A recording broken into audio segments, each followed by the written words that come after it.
Well, good morning, or afternoon, I guess, and thank you all for being here at this 134th regular meeting of the ALPA Executive Board. It's so nice to see everybody. It's a privilege to serve alongside all of you as we come together to conduct the business of our union. A lot has happened since I last reported to you in my role as First Vice President and National Safety Coordinator. First, I'd like to acknowledge a tragic and ongoing situation in the Middle East. As we're all aware, the state of war continues to exist between Israel and Gaza, with hostilities also being perpetuated by other regional actors. Unfortunately, this conflict has affected many of our members. On April 14th, following a massive drone attack on Israel by Iran, Air Canada and United pilots and other crew members sheltering in Tel Aviv were evacuated to Munich. This was made possible largely due to the work and coordinated response of many pilots across ALPA, working together with their Central Air Safety Committee and Security Committee structures and the airlines, all pulling together to bring our members home. That is what ALPA is about. That's what we do. I'd like to thank all of you who contributed to this effort. Their assistance was absolutely crucial in protecting fellow crew members who suddenly found themselves in harm's way. Here in the U.S., as Jason mentioned in his remarks, we've been engaged in a major fight over FAA reauthorization. The House is currently considering the final bill before it's sent to the President to be signed into law, as Jason said. The bill doesn't contain any provisions that would raise the retirement age, of course, as Jason said, and consistent with our direction. And our polling that showed an overwhelming majority of our members agree with ALPA policy. Meanwhile, RCO, as Jason said again, continues to pose a looming threat to aviation safety. If you think age 67 was going to be a problem, what's it going to look like with single pilot or no pilots? While ALPA welcomes, as Jason said, the development of thoughtful integration and new automatic technologies that support a minimum 2-person flight crew, those who are working to remove pilots from the flight deck do all of us, both crew members and passengers, a grave disservice. It's well documented that no technology, no matter how advanced, can ever replace 2 highly trained, experienced, and well-rested pilots who are required to be on the flight deck at all times. ALPA was founded on safety, and that will always be our highest priority. ALPA's RCO committee continues to monitor this situation and work with our partners to push back on this pursuit that unequivocally jeopardizes aviation safety and all those who move around the globe via commercial aviation. Your air safety organization continues to do exceptional work on behalf of ALPA and its member pilots. The Safety, Security, Jump Seat, and Training Councils have all met in recent months to plan, coordinate, and push for further progress in their specific areas. ASO safety volunteers and engineering and air safety staff have been particularly busy given the number of recent accidents, incidents, and aircraft groundings, which continue to raise concerns about aviation safety. As you're aware, on January 5th, we know about Alaska Flight 1282 from Portland to Ontario that experienced the mid-cabin door plug blowout shortly after takeoff, causing the uncontrolled decompression. The aircraft returned to Portland for an emergency landing with 6 crew members and 171 passengers on board. The NTSB issued its preliminary report on February 6, indicating that there were no bolts installed on the door plug. The NTSB will hold an investigative hearing regarding the incident on August 6th and 7th. Following Alaska's Flight 1282, the FAA grounded 171 Boeing 737 MAX 9 aircraft over safety concerns. And then on January 24th, the FAA issued guidance on inspections to clear the 737-9 MAX back to service. As we all know, the FAA is investigating Boeing's manufacturing practices and production lines, including those involving Spirit Aero Systems, the Boeing subcontractor. On March 4th, the FAA announced that they had found multiple instances in which the companies allegedly failed to comply with quality control requirements. On March 8th, United Flight 2477 from Memphis to Houston left the pavement while exiting runway 27, resulting in the collapse of the left main landing gear. 6 crew members and 160 passengers were evacuated without injury. ALPA's Accident Investigation Board and Engineering and Air Safety staff were dispatched to Houston to support the United MEC Central Air Safety Committee during the investigation. The NTSB released its preliminary report on April 4th, which stated that after departing a wet and slippery runway, the left main landing gear hit a manhole, causing the gear to collapse.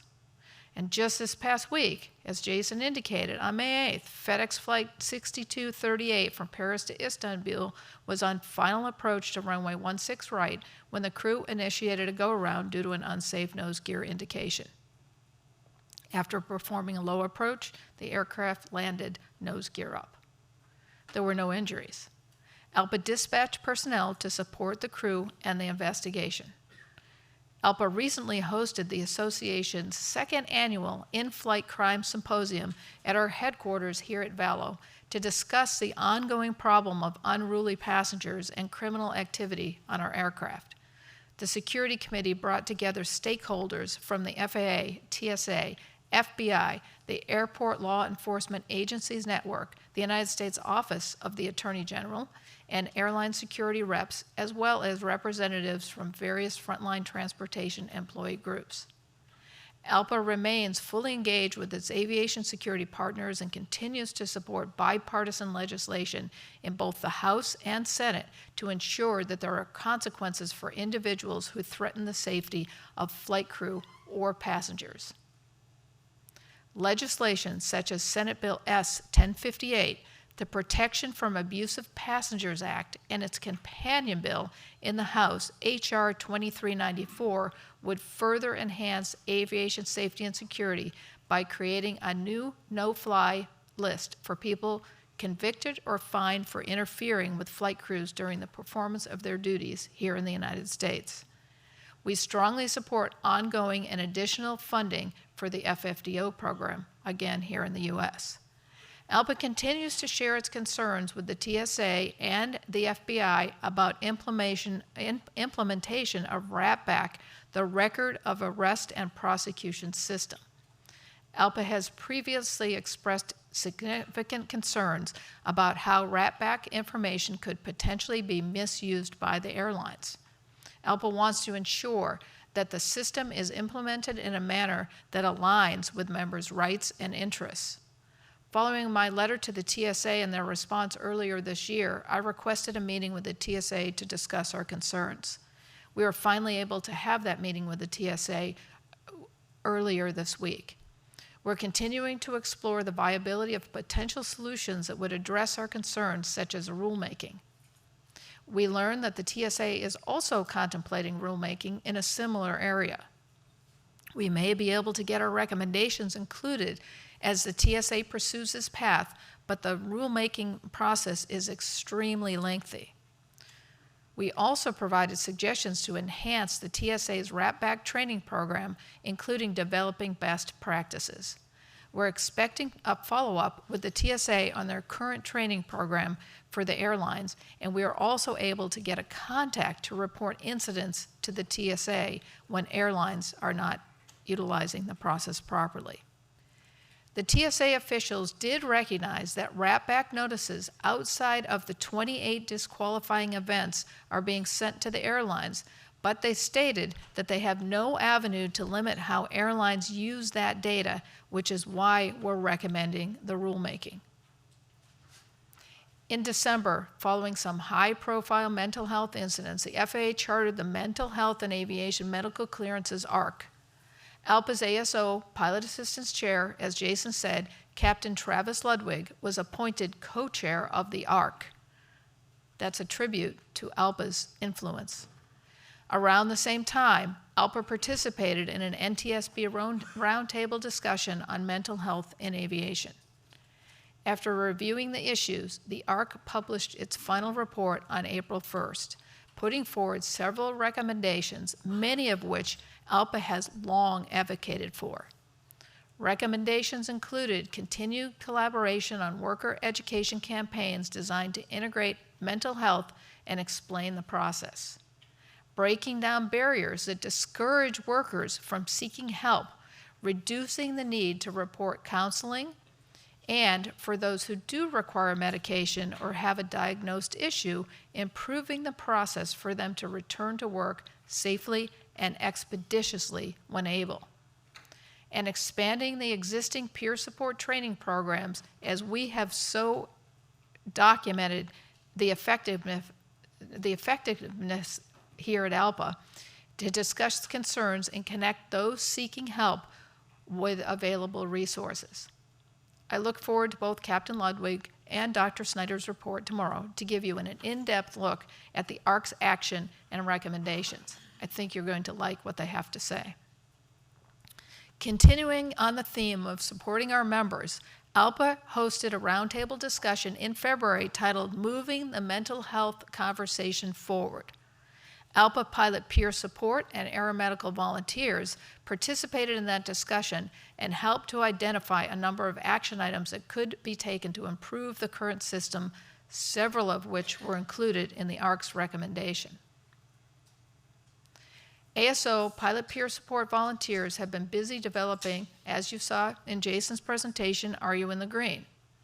This is a campaign to educate members about the four-tiered mental health continuum, which correlates with the I'm Safe acronym. The goal of the campaign is to encourage pilots to evaluate their mental health state prior to every flight. The initiative, which launched this month to coincide with Mental Health Awareness Month, also strives to increase member awareness of ALPA's many related programs and services and ease pilot concerns about seeking assistance for mental health and wellness issues. Messaging around the campaign includes videos, a podcast, magazine articles, a pilot peer support postcard mailing, and the reason for that is so that the families see it, and a new website, www.alpa.org/green. ALPA's Pilot Assistance Group also recently hosted a professional standards forum in Las Vegas. Participants also included management representatives from multiple airlines, dispatchers, air traffic controllers, and other non-ALPA pilot organizations. Attendees discussed generational differences and learned about interview techniques for empathy-based conflict resolution.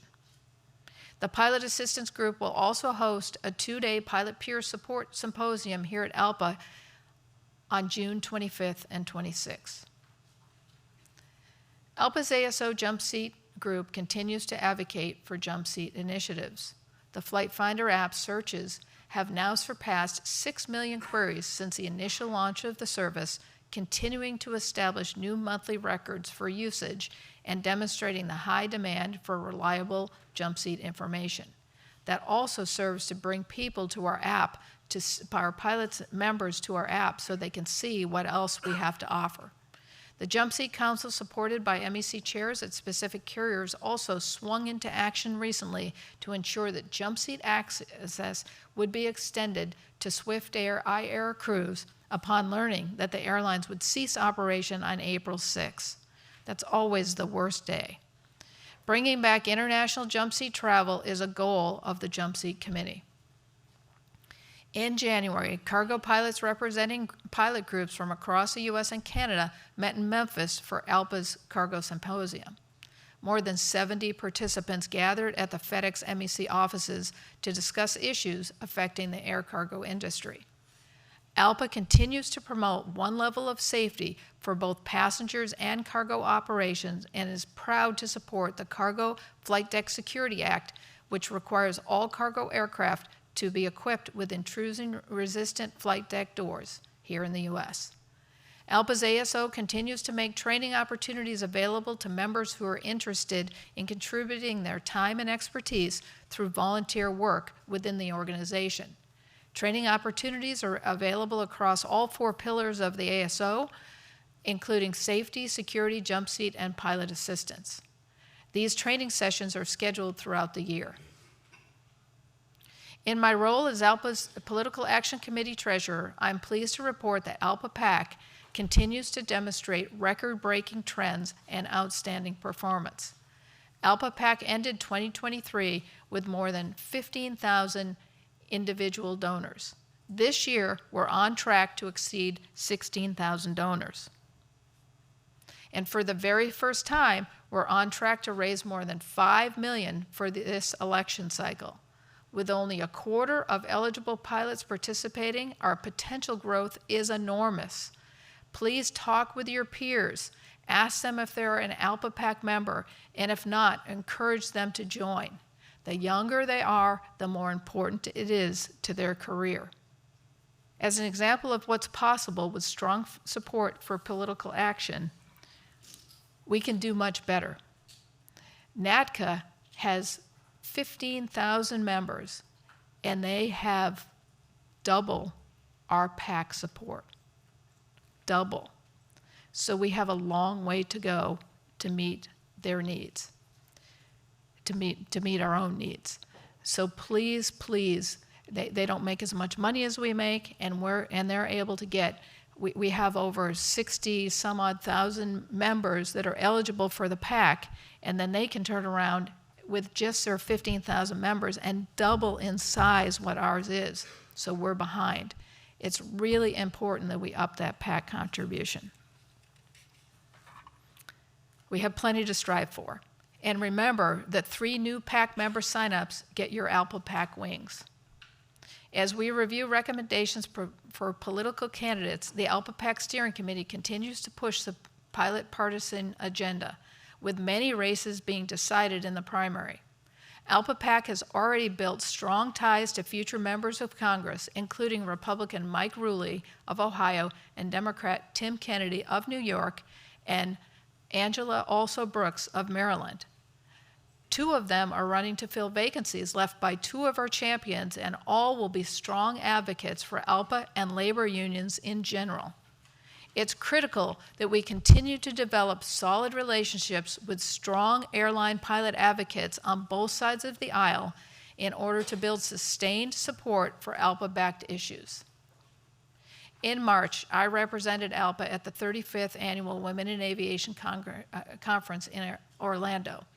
The conference drew attendees from around the world and across a broad range of age groups. This event is a great opportunity to inspire those who are interested in pursuing an aviation career and to offer guidance about education, career advancement, and mentoring. We organically planted the seed for volunteerism and received feedback that participants looked forward to someday doing ALPA work. The 68th Annual Air Safety Forum will take place September 9 through 12 here in D.C. We've invited several keynote speakers for this year's forum, including FAA Administrator Michael Whitaker and Canadian Minister of Transport Pablo Rodriguez. NTSB Chair Jennifer Hamady has already accepted our invitation. The next executive board meeting will coincide, how convenient, with the Air Safety Forum, so I look forward to seeing you all there. In conclusion, I'd like to say that it's a pleasure to serve alongside of you and the rest of ALPA's national officers as we address the critical issues that affect this association and its members. Thank you so much for your time and attention and for your hard work and commitment to our union. And as Jason said, my report's long because we do a lot of shit.